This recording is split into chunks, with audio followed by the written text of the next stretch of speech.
Ladies and gentlemen, you amazing people, welcome back to Spotric Games, and as you may have guessed, I am your host, Spot.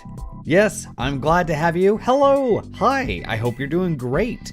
Now let's go ahead and look at arguably one of my favorite games, Tropico 4. Now, if you have zero experience with Tropico, it is basically your SimCity, your city skylines. It's a blend with a little bit of humor splashed in with a little bit of building and mechanics. And of the series, I think number 4 is my favorite. So I'm going to go ahead and take some time to focus on that. Let's give kind of a quick synopsis. This is a brand new character. This is a brand new campaign. I'm going to go ahead and just go in with the campaign and show off some of the amazing features. Now, it is worth noting, the music in this game What is... a hellhole! But at least it's my hellhole. St. Clara is the typical Caribbean island. Beautiful on the outside, poverty-stricken on the inside. People live in shacks and have hardly anything to eat. Healthcare and education are non-existent, and unemployment is through the roof. Someday, I will turn Tropico into a true world power. First things first, improving the situation on St. Clara will secure local support and establish the foundation for my plans. There you have it. Now, as I was saying before El Presidente voiced in his opinion there is some amazing music to this game. However, I do not have any of the permission or copyright permission from the makers of the music to include it in the video. I highly recommend to check out the music for this game. It's incredible. Really, really good culture and just great sound to it. That out of the way, let's go ahead and sally forth. So we're going to create El Presidente. Now, you can create El Presidente with a custom look and everything else, or of course you can use any of these historical leaders, famous and infamous, for all that they have there. For example, Fidel Castro. It includes a couple of things: man of the people, he got raised to power in communist rebellion. He's very charismatic, patriotic, and a bit of an alcoholic. That's okay, you know, that's the traits. So let's go ahead and create our own guy though, just going forward here. And look, it's Dr. Evil. Oh, and it reset the graphics? Are you kidding me? Hold on. And voila, you can actually see. Alright, so we have the bouncer over here. He looks like he might be alright. However, we need a little bit more style. First off, let's find him a fair complexion, because I'm kind of a fair complexion kind of guy. There it is, fair. Alright, that's that. That's looking more like me. Blonde afro. Yeah. No, let's go with, what was the Boy Scout look like? You know what, if it was blonde, it'd work, but you know what, we'll leave it. Why not? Boy Scout's fine. Let's pick the costume now that we have the hair. So we got our casual leader. He's the El Presidente. We got a greaser. The El Concierge. Admiral. God, that looks kind of slick now, doesn't it, guys? I don't know. We might come back to the Admiral. Tuxedo. Pirate. Ooh, the pirate does look good, though. General. Union leader. Generalissimo. Traditional. Kingpin. Elvis. Oh. Luchador. Luchador's amazing. Mayor. Vigilante. And a party leader. Oh, a biohazard suit. And a witch doctor. Ooh, I kind of like the witch doctor, I'm not going to lie. You know what? For sake of the video, and we don't really get a chance to really see him a lot. Let's see. Kind of looks good as Vigilante, but we're going to go... yeah, we're going to go Luchador. And we need to give him a hat. The Admiral Luchador. Yes. Well, we're going with Boy Scout. That's your El Presidente right there. The hat is really what sets it. Should we give him a beard? I don't know. No. Maybe a mustache. No, I can't do it. We'll keep him clean. That's fine. So, you have the ways and who they are and what they've done to get where they're at. Like, for example, pop singer. Everybody likes him and respects him. U.S. like him, brings in tourism. And then, of course, you have 30 nightclub services quality. So if you have any nightclubs, they're generally going to do good because, let's face it, you probably perform there from time to time. Additionally, you also have things such as the naturalist, natural-born hippie. You founded the first nudist colony on Tropico, and you always wear brightly colored clothes with flowery motifs. So there's all sorts of things. It helps your population, but it does increase your building costs. So I mean, there's positives and negatives. The one I like to start with because it's pretty general. There's not really a lot of issues to it. You have the biblical scholar. You have, after translating the Bible in 40 different languages, including Urdu and Swahili, you accidentally discovered a secret code in the Holy Book, which gives answers to all possible questions. How blessed are you? Now, the other thing to note, first off, good Indiana Jones reference. If only you spoke Swahili. Anyway, this is great because you have a negative crime, everybody learns faster, and skill training gets faster. You have intellectuals respect you, and you have religious respect you. For what you start with, I feel like that's a good start. Now let's go ahead and pick how we got into power. Let's see, we could go with a communist rebellion, which increases the farmer production. Factory workers is a capitalist rebellion. We bought it, which nobody really likes. If you choose the elected comes at a higher democratic expectation. So the voters, when it comes voting time, will be more prone to vote you out if you're performing poorly. So just something there. We were an heir apparent. So your father was El Presidente, his father also, and his great-grandfather too. Guess who's going to be the next president of Tropico? The lack of any surprises has made you numb to the responsibilities of your position. So no one really expects a lot from you. But hey, the Tropican factions really appreciate you. You can be installed by the CIA or KGB. Military coup, but the biblical are peaceful, so you can't pick that one here. Religious appointment fits it. Fairly low there. What I generally like to do, I will go with either one of these rebellions. The food production at the beginning is not a bad thing, so maybe we'll do that one. Yeah, let's do that one. So, traits. 44 different traits. Each one has their own touch, like a witch doctor, for example. Sparing the long detail, let's just say basically you come up with your own creations for curing people.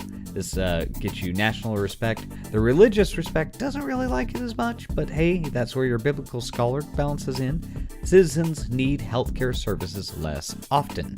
So it works, apparently. Ugly? You're just stinking ugly. All Tropican factions have five less respect for you. You're just ugly. Tourette syndrome. You speak your mind, which problem is after an election speak, you randomly upset someone because you speak out. Religious zealot is just that. You're a heretic when you were 2 years old. Oh, you burnt your first heretic when you were just 2 years old. It was an unfortunate aunt. And not an aunt, A-U-N-T and A-N-T, just to, make that clear. So, everything has its way. I like hardworking because it increases production, which we're going to be doing. Administrator, I'm just going to jump ahead here. This is great. You take the greatest pleasure in organizing things. For example, you constantly rearrange the furniture in your office until it's just right, or you straighten the towels in the bathroom until they hang evenly. Needless to say, you are rarely satisfied. So, it lowers the cost of the general buildings. And then one last one, kind of a gamble. We can either go constructor, which gives us our first cement factory, which is a great source of work, and it also increases education and skill training. The other one is a scholar, I believe. Yeah, scholarly, which just increases the fast. So constructor gets us that bonus and the first cement factory. So I think we just got to go with that. So there you have it. Spotric. He is a biblical scholar. He rose to power in a communist rebellion. He's hardworking, an administrator, and he's also a constructor. I like it. Well-rounded. I feel good about it. let us begin. Greetings, my friend. Are you settling well on your new island? Generalissimo Santana, yes I am. Say hello to your, I guess, father-like figure, but not your father. I don't know, he's a weird kook. You'll like him. St. Clara is in a terrible state. You should focus on making that place a little more habitable. Focus on making the people happy and content. Here's my cheat sheet. It'll help set up the basics on your island. Use it wisely. Food, religion, healthcare, homes, and fun. There you go.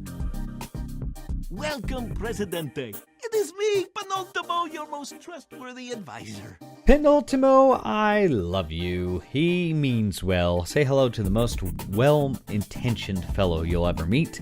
I have to ask you, Presidente, why are we here? This place is a total dump. There's not even a farm to provide food for the locals. You should remedy that if you insist on staying here. Build at least 2 farms. You got it. Okay, so we're going to pause so we can at least kind of have a look around the island. So here we go. This is your humble island starting. Now, as you can see here, we have all sorts of good stuffs. We have your actual palace that you reside in, or El Presidente. El Presidente, say hi. Presidente. And he's in there, so we're not going to see him. Okay, so he's in his building. The tenement, where we have everybody. Parking garage to get everybody a car, a general car kind of a rental. The workers, let's bump them up a little bit in their salary.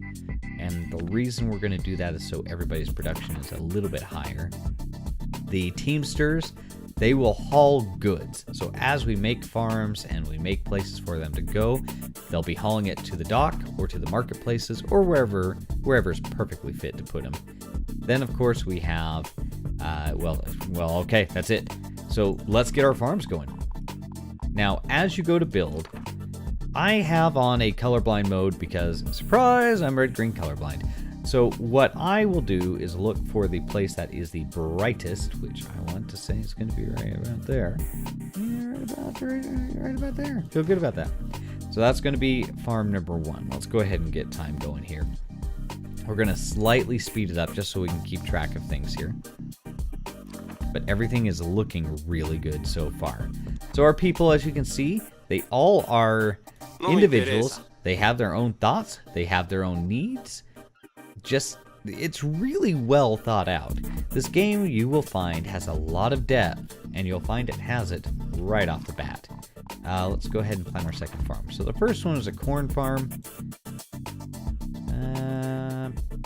Pineapple? Why not?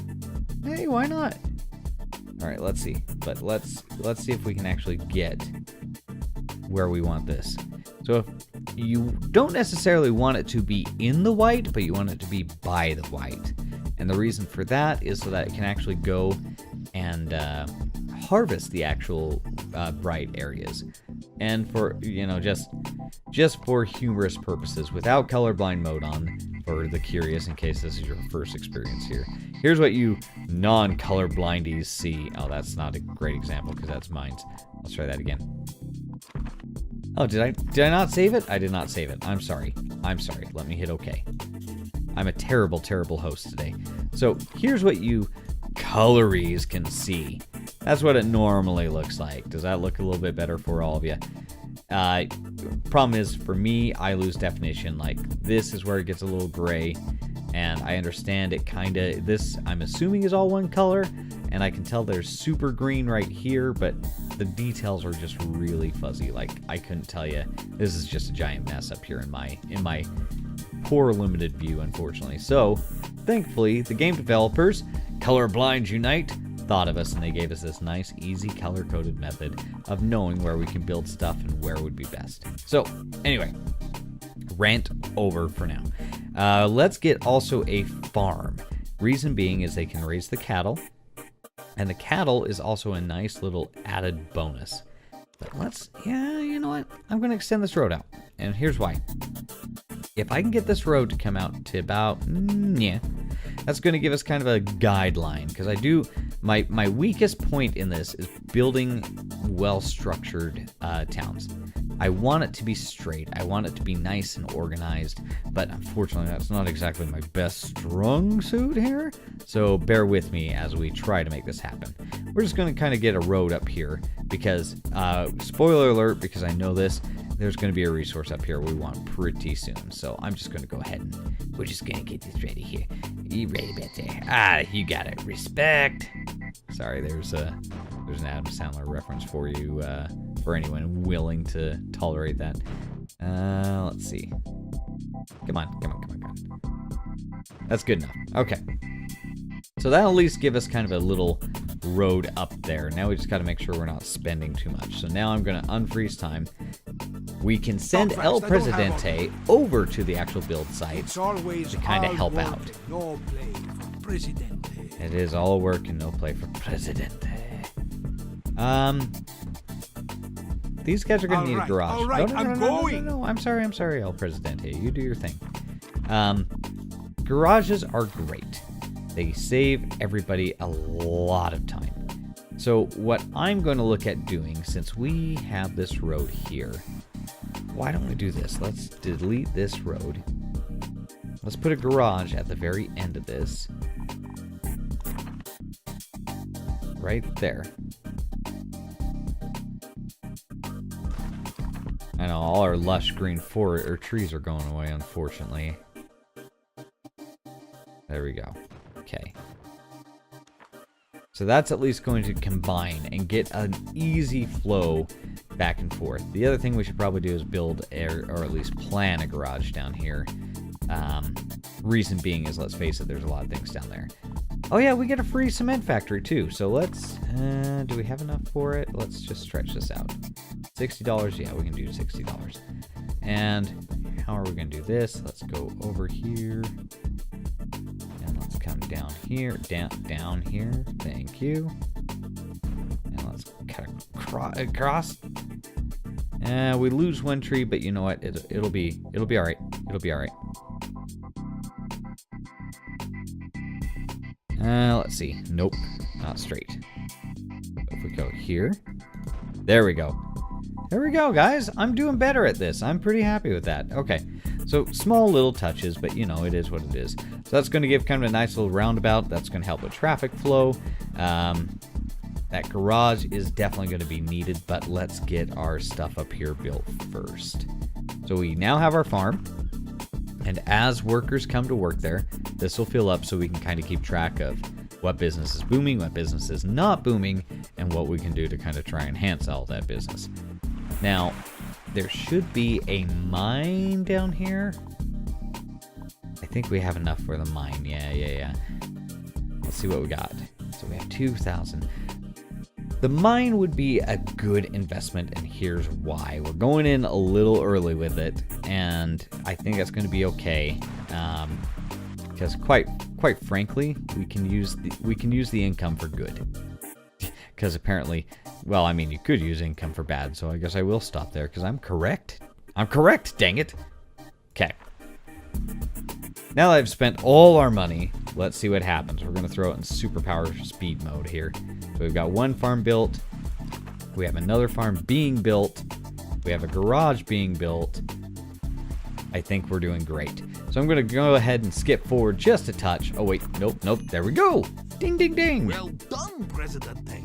The farms are ready and will soon begin growing food for your citizens. See, that's not bad at all. We're doing okay. So to sum up, it takes 6 months to get the crops ready. And about every 50 new citizens, we want to build a new farm. And that's just going to be so we can kind of maintain the people who are there and who are eating. Now these pop up, and these are little missions. Presidente, my name is Antonio Lopez, and I lobby on behalf of the capitalist faction. So there you have it, the leader of our capitalist faction, Antonio Lopez. So he wants to get some tobacco going. Not a bad idea. We'll go ahead and accept it because I think it's going to be good to get that crop going. We're going to just build this down. Look at that. Oh, you know what though? Hold on. Does that cut? That cuts right across our resource. So bad building idea on my part. That cuts right across the resource. Now we can do this. Oh, these poor trees, man. I tell you, they just cannot catch a break. No. I really do. Listen. I really do want it here. Apparently not. Fine. You know what? Break the tree. See if I care. Go ahead. See if I care. Presidente, I am Reverend Esteban, and I speak for the faithful citizens of this island. Reverend Esteban, so nice to see you. He, of course, is encouraging the good Lord's word to be around here, so let's go ahead and help him out with that. A devout group from the U.S. has sent us $10,000 to help with the endeavor. Well, I mean, they sent the money. We better spend it. So we will put it right here by El Presidente's palace. $10,000. Easy come, easy go. But we at least have a working garage. We have working farms. Now we need to figure out a tobacco farm. Now, we have two ways to do it. We can do a dedicated farm, or we can even do a plantation. Plantations are nice because they do increase the amount produced, so they do it in larger quantities. So if we change this over to tobacco, which as you can see, you can really kind of do whatever you need to here. There's better land over here.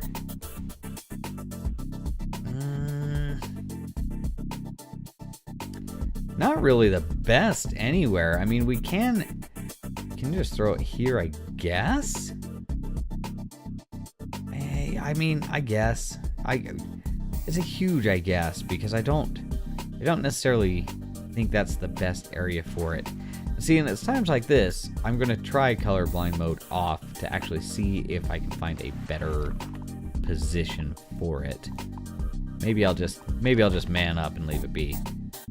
Okay, that's what I thought. The greener areas look like they're up here on the hill, which we did. Hey. Okay. So we have roads up here. Here's what we're going to do, guys. We cannot build this yet. We need more income. This mine's going to help us with that, I believe. It's not too far from town. It's still a little bit of a walk, but I think we'll be okay for it. Yeah, I think we'll be okay for it. All right, great. So, all in all, that is the start of Tropico. We have the church that's going to be built, we have an industry that is being built, and we have plans to kind of expand up to get our tobacco going. The important thing is we need to get exports going so we can create our own monies. So that's our goals. I'm going to go ahead and pause it there. We're going to create a brand new save. You're going to see an existing one. No, you're not. Never mind. This is going to be YouTube Let's Play Spotric. There. Ba-ba-da. Perfect. That is an introduction to Tropico 4. I know a lot of hand-holding in the very beginning and kind of a, oh, what's this going on? If you've played anything at all, yeah, I think you'll be surprised. I turned off a lot of the hints because I'm at least vaguely familiar with what needs to happen and what doesn't happen. So if you enjoy this, you know what to do.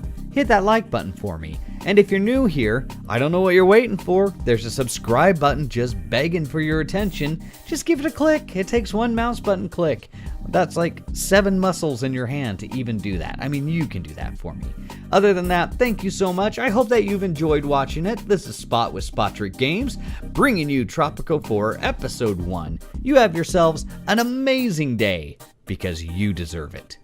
Thank you.